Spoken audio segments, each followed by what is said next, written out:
Muchas gracias por continuar con nosotros en Revista Sintonía. Son las 5:47 y vamos a continuar ahora con el análisis de la actualidad. ¿Jóvenes?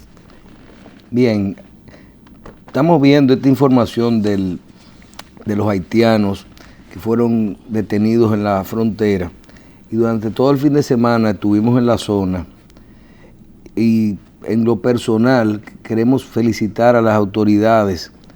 Nosotros tuvimos en toda la frontera, en esta área, en todo el sur, queremos decir que no vimos un solo, la gente no fue molestada en puestos de chequeo, no habían sido molestadas.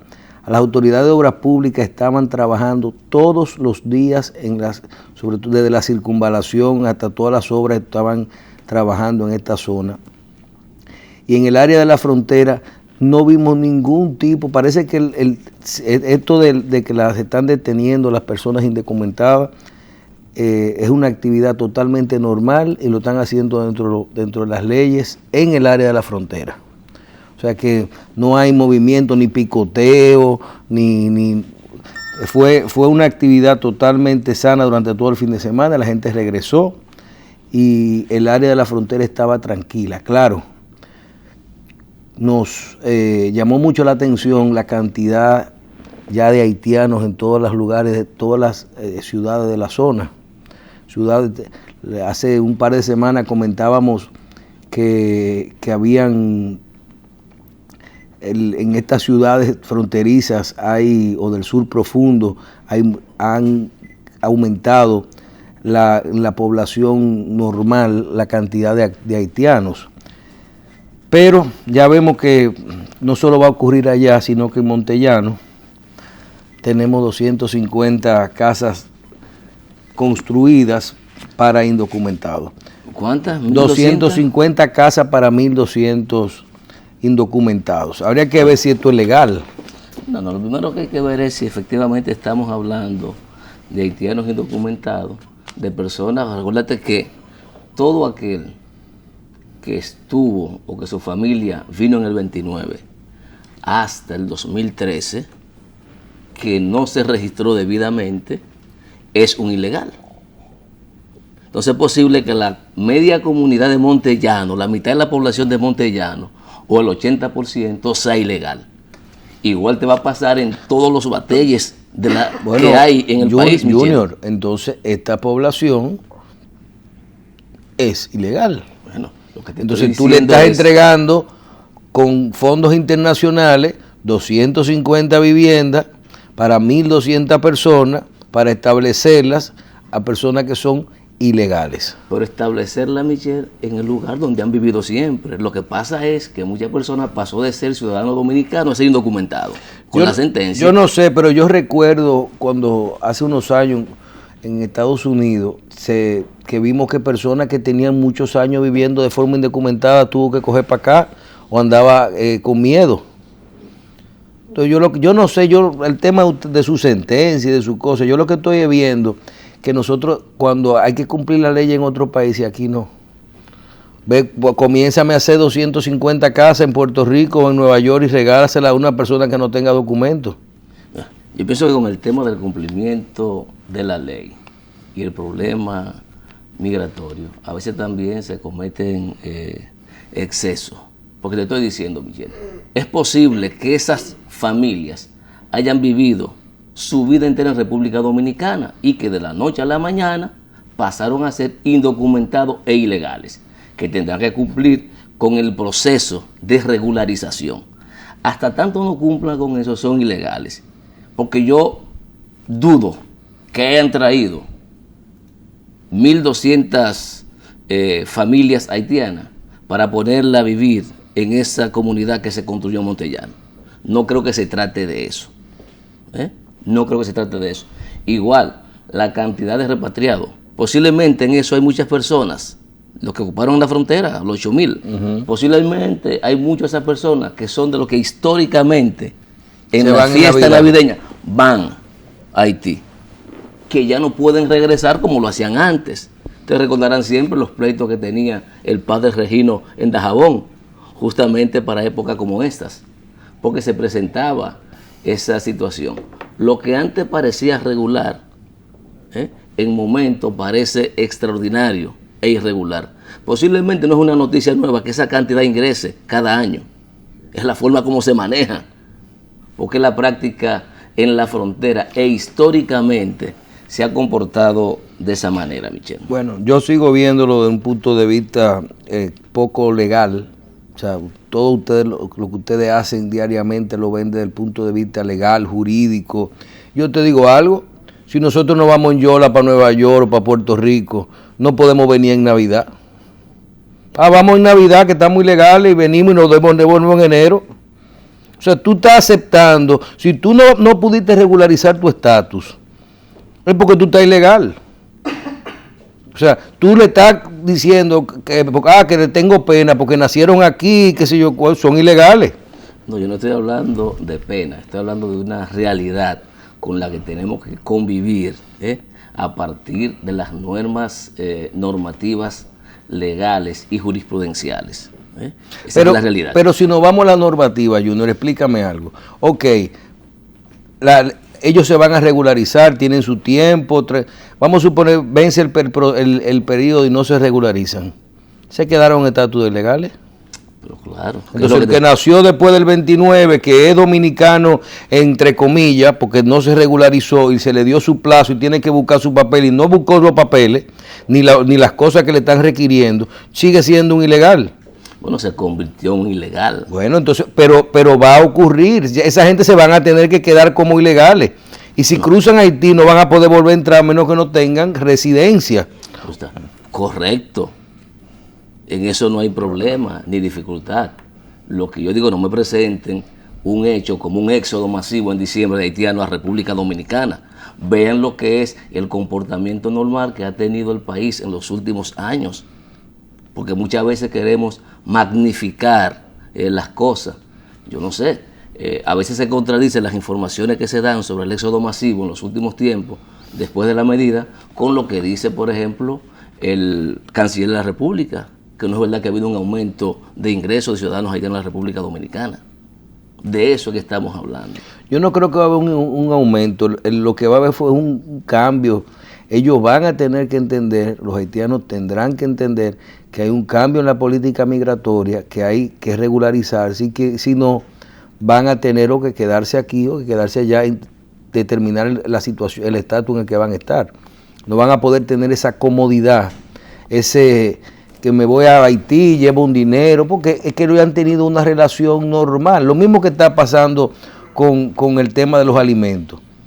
Ahora mismo hay un comercio normal de medicamentos, de alimentos hacia Haití, en el cual inclusive la semana pasada nos dijo el ministro que hasta que eventualmente el país tendrá que regularizar para controlar esto. ¿Cómo tú me vas a decir a mí cuando ocurra, que los dominicanos nos vamos a quejar cuando venga el tema de los controles de fronterizos? Porque no se está hablando de queja. Óyeme, lo correcto es que nosotros definamos políticas migratorias. Eso es lo correcto. Ahora, una sentencia, una ley sin reglamento, una ley sin voluntad política, no te define una política migratoria. Yo quiero que me digan cuál es la política migratoria de la República Dominicana. Esas decisiones posiblemente no tienen que ver con política migratoria, sino con otras cosas, las que hemos tomado. Hay que buscar cuál es la motivación que llevó a las autoridades dominicanas, al Tribunal Constitucional, a emitir esa sentencia. Ir un poquito más allá. Porque hasta ahora nosotros no hemos visto el diseño efectivo de una política tendente a ¿qué? A controlar la frontera. Y la frontera no se controla ni con más policía, ni con más guardia, ni con más agentes del CESFRON, Michel. Lamentablemente. Y yo creo que la lucha que libra el mundo en contra de los procesos migratorios sigue siendo equivocada, porque solo se enfoca, como casi toda la materia, en la parte represiva. Posiblemente con lo que se ha invertido en diseñar mecanismos de seguridad para la frontera, si lo hubiesen invertido en los pueblos donde se generan esas migraciones, para generar riqueza, generar empleos, posiblemente estuviéramos hablando de una disminución real de las migraciones. Porque parece que los procesos migratorios son voluntarios y no forzados.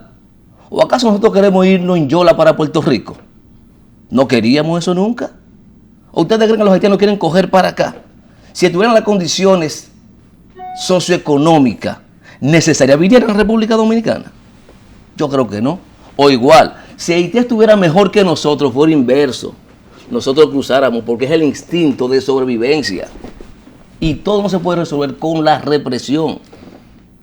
Todo no puede ser represión. No, y en el mundo, lamentablemente, yo voy a terminar de leer un libro que me regaló el doctor Julio Jacín sobre el negocio de la xenofobia. En el mundo, todo lo que se ha hecho para controlar la migración es un gran negocio. Es un gran negocio. Muchos capitales privados haciendo negocio del problema de las migraciones. Cuando esos negocios debieran hacerlo en esos países, esos recursos, para mitigar las causas que provocan el éxodo. Pero eso es lo que de te las estoy personas. diciendo, Juno. Tú sabes que nosotros tuvimos más de 10 años en Montellano. Yo lo sé. Entonces tú sabes con quién tú estás hablando con respecto a esto. 250 casas en Montellano para indocumentados haitianos. O hagan esa casa para dominicanos aquí, o hagan, aunque sean dominicanos haitianos establecidos, o cojan sus 250 casas y hágansela en Haití. Mírala ahí donde están las casas. O sea, yo no es que estoy en contra de las casas ni de que ayuden a los haitianos y de cosas. Lo que te estoy diciendo es que hay cuánto dinero se está moviendo ahí. No, pero es que ¿En qué terreno se está haciendo eso? ¿Eso es terreno del CEA? lo que yo te digo es, Michelle, el concepto de ilegal, posiblemente esas personas no son indocumentados porque entraron de manera irregular por la frontera. Posiblemente esas personas nacieron en República Dominicana y producto de la situación creada hoy son indocumentados.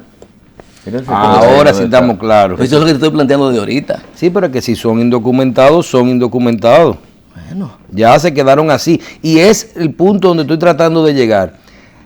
Ahora viene un proceso de cambio y de adaptación de los haitianos que a lo mejor podrían haberse regulado y no lo hicieron. es igual. Ahora, tú ver a esa gente cuando le digan, si cruzaste la frontera no puedes devolverte. Pero está muy bien. O sea, no estamos hablando de dos.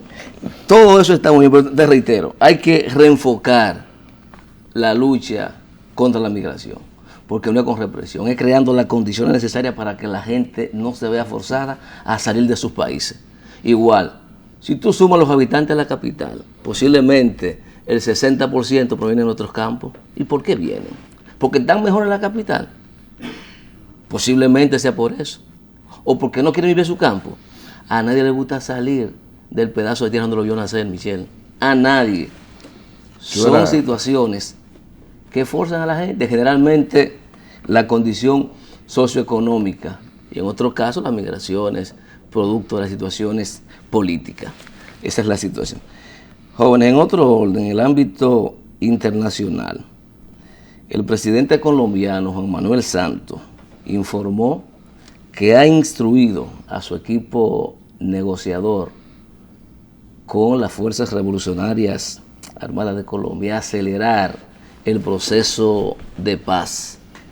Además, estableció que la hora de negociar en medio del conflicto ya había pasado.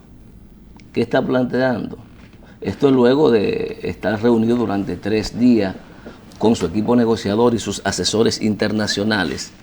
Ha planteado que el proceso hay que acelerarlo y dijo que las condiciones han cambiado. Estableció lo siguiente: hasta ahora hemos seguido la máxima que hizo famosa el primer ministro israelí Isaac Rabin, donde decía que había que negociar como si no existiera la guerra o el conflicto y que había que mantener la ofensiva militar como si no existiera el proceso de paz. Yo voy a decir, a Dios rogando y con el mazo dando en buen dominicano. Pues la realidad ha cambiado. Ha planteado el presidente Juan Manuel Santos, lo que alberga de esperanza de que posiblemente pueda ocurrir un cese al fuego bilateral y no unilateral como se había planteado. De hecho, reconoce que el cese al fuego bilateral que ha hecho las Fuerzas Armadas Revolucionarias de Colombia han estado cumpliendo con ese compromiso.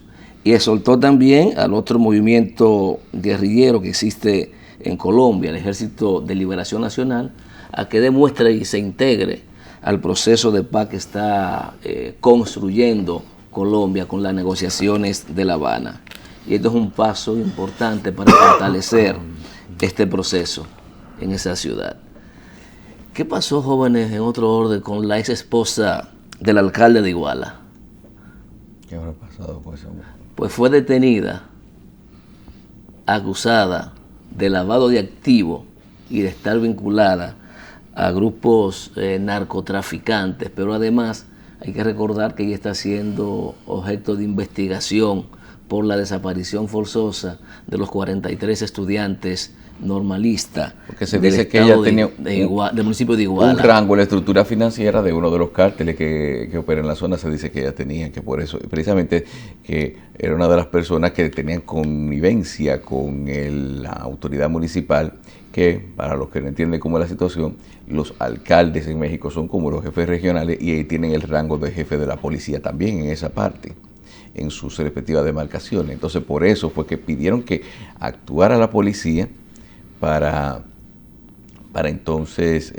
que la policía recogiera a esos muchachos. Entonces se lo entregaron a ese grupo delincuencial, que fueron los que finalmente dispusieron de su vida. Pero es que el procurador fiscal estaba, ya le dicen procuradores fiscales,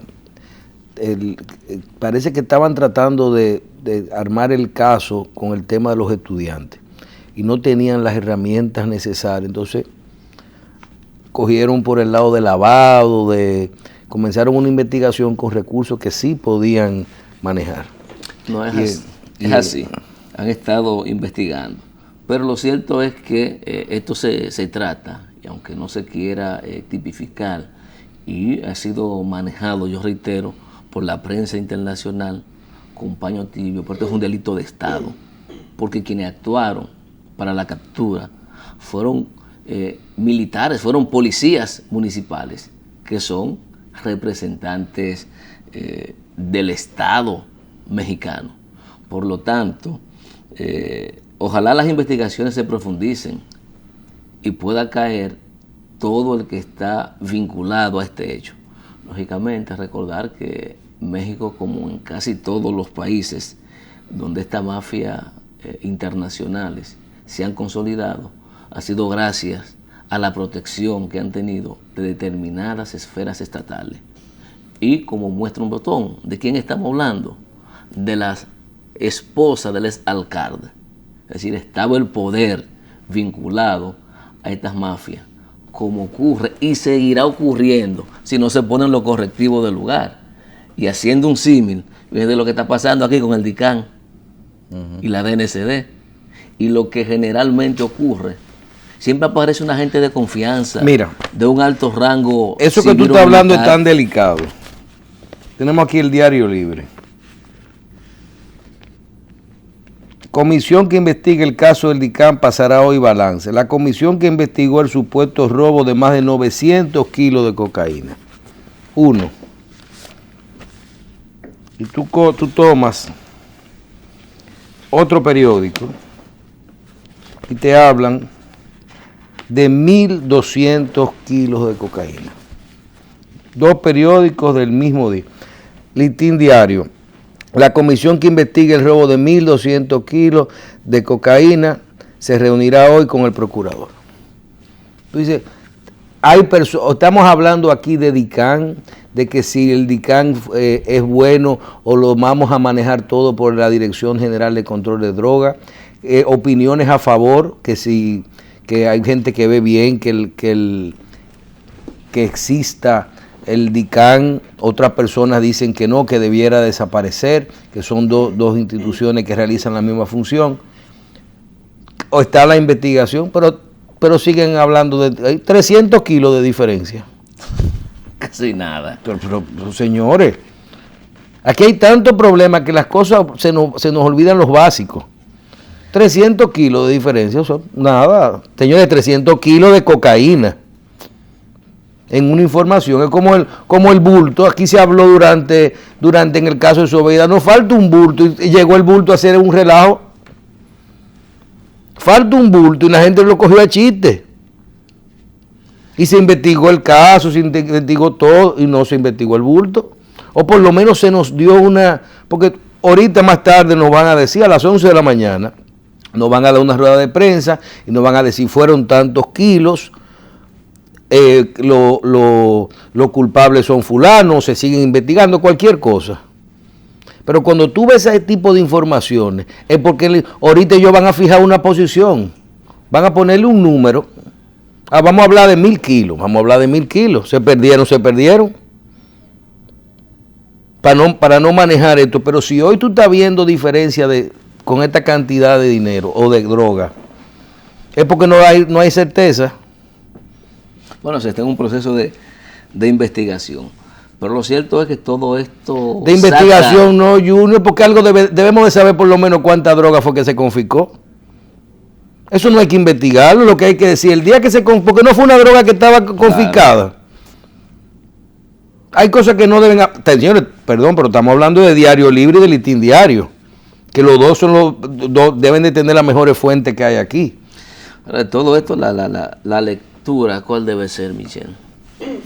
¿Qué es lo que vamos a hacer en la República Dominicana para tratar de sanear las instituciones encargadas de proteger a la ciudadanía de que determinados delitos no se cometan? Porque lamentablemente están involucradas permanentemente en los hechos que están supuestos a combatir, se hacen cómplices. Fíjate esto, el DICAN, medio DICAN, involucrado en un tumbe, porque eso es un tumbe de droga. Eso es un tumbe al Estado. Tiene razón de existir en un organismo paralelo con la DNCD. Bueno, Carlos, pero existe. Nos estamos yendo ahora a buscar un culpable. Existe. Pero eso se creó sin siquiera haber una necesidad, un reclamo, ni una cosa así. ¿Por qué no fortalecer? Cuando se decidió crear el DICAN, no se pensó en ningún momento fortalecer a la DNCD, sino crear otro organismo que fuera como un paralelo a la DNCD. Es que aquí todo tiene que la policía doble. Tuviera su cosa. Aquí todo tiene que ser doble. ¿Cuántas instituciones se dedican a la construcción? Claro, la falta de institucionalización. Tú tenías un despacho de primera dama construyendo, hoy SOE construyendo. La Suprema construye también. O sea, aquí todo tiene que ser doble. ¿Cómo se llama el ministerio de Peregrín Castillo? Energía y Minas. Energía y Minas. Y eso tiene que ver también con medio ambiente. Porque ahí va a entrar, entonces tú tienes la CDEE, medio ambiente y energía y minas. Sí. Pero no vuelvo hacia atrás. Tenemos que revisarnos de una forma íntegra.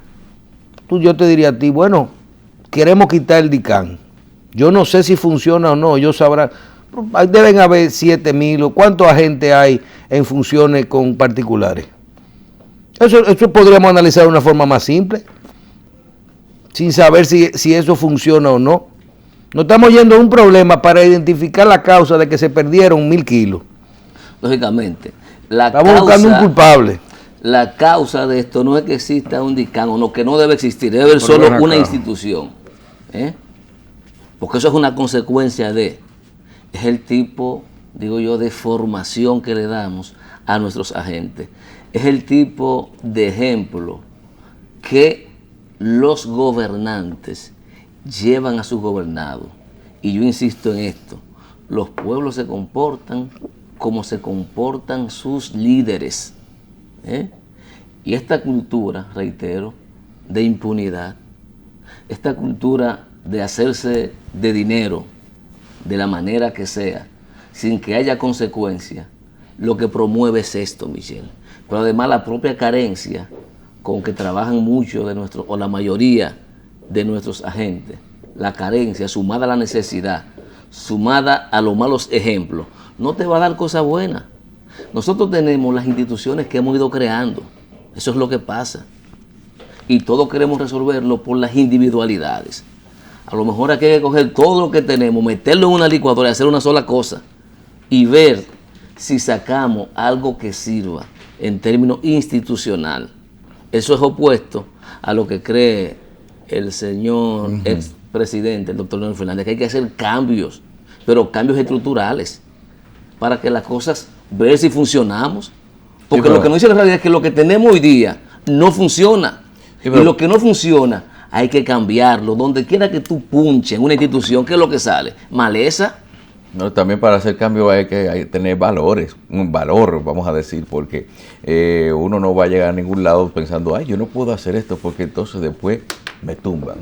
No puedo hacer esto porque después fulano se va a poner bravo conmigo. No puedo hacer esto porque me baja la popularidad. Hay que fajarse para hacer las cosas. Son excusas para convivir y convivir con las cosas que existen, las cosas malas que se encuentran y que no hay voluntad para cambiarlas. Vale. Porque muchas de las cosas que tenemos, ¿qué es lo que falta?